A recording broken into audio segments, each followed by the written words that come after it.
This is the beginning of this silver soldering class, and we're going to use nothing but hard solder. That's discussed in another class. So without going into that, we're going to go right into how to get the metal ready to solder and how to solder.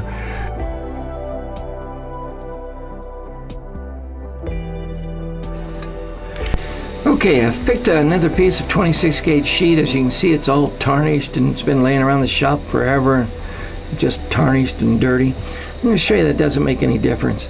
So the first thing I'm going to do, I've already lit the torch. There it is. I'm going to try to solder through the camera. We'll see how this works. It's got a little bit warm because of the block, so I just sprayed on a little flux, and then I'm going to dry that. Again, we're not trying to heat the metal, we're just trying to dry the flux. I've got this camera so close that I just don't dare get any closer, so we're about 3 inches from the solder joint. I'm from the piece of silver here. So if I melt my camera, I've got 2 backups. We'll see what happens. So I'm going to put a piece of solder again on that right hand corner, upper right hand corner.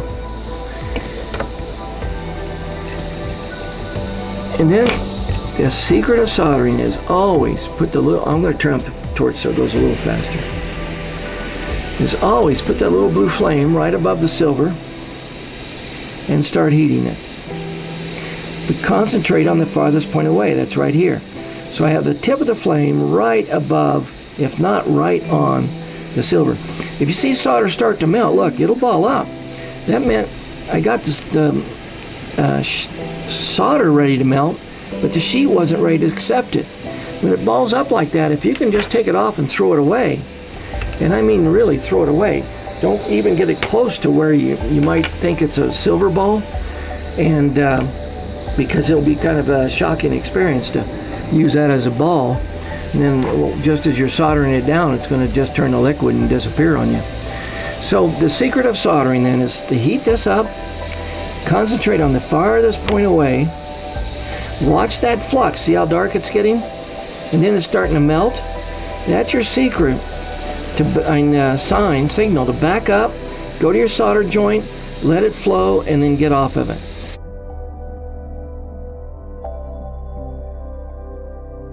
To soldering, if you'll take the same steps every time, every solder joint is going to do the exact same thing. It'll flow when you want it to. So let's go over those steps. If you'll memorize these and do that practice piece every now and then. If you're having trouble soldering, go to that practice piece. Look at the 5 reasons solder doesn't flow. That'll be in the next lesson. The first thing that you do when I say solder something is you'll pick up the torch, you'll light it, you'll turn it over and point it at your block. Okay? That's assuming that you already have your piece on there ready to solder. Okay? So you have your piece on there ready to solder, you're pointing your torch at it, then you grab your flux bottle, keep that in your hand until you're through fluxing. So you spray on a little bit of flux, you heat that flux. Again, you're not trying to heat the metal. You only need 200 or 300 degrees to evaporate that liquid. Then you spray on a little bit more, you evaporate that liquid, spray on a little more, and then after 2 or 3 sprays, sometimes 4, the sheet will be coated with flux. You'll see it, it's white, it's crusty, it's ugly. If it's real crusty, you'll melt that down so it's easy to place on your solder. Then you'll turn off your torch, put your solder on your solder joints, turn your torch back on, get your nugget in your hand. It's always nice to have it there in case you need it. And then you start heating the whole piece. You heat that piece by putting the flame, the tip of that little blue flame, right down on the metal, just slightly above it or right on it. Heat the whole piece, but concentrate on the farthest point away. And as soon as you see the flux turn that brown syrupy melted stage, then raise the torch slightly, go to your solder joint, and the solder will flow.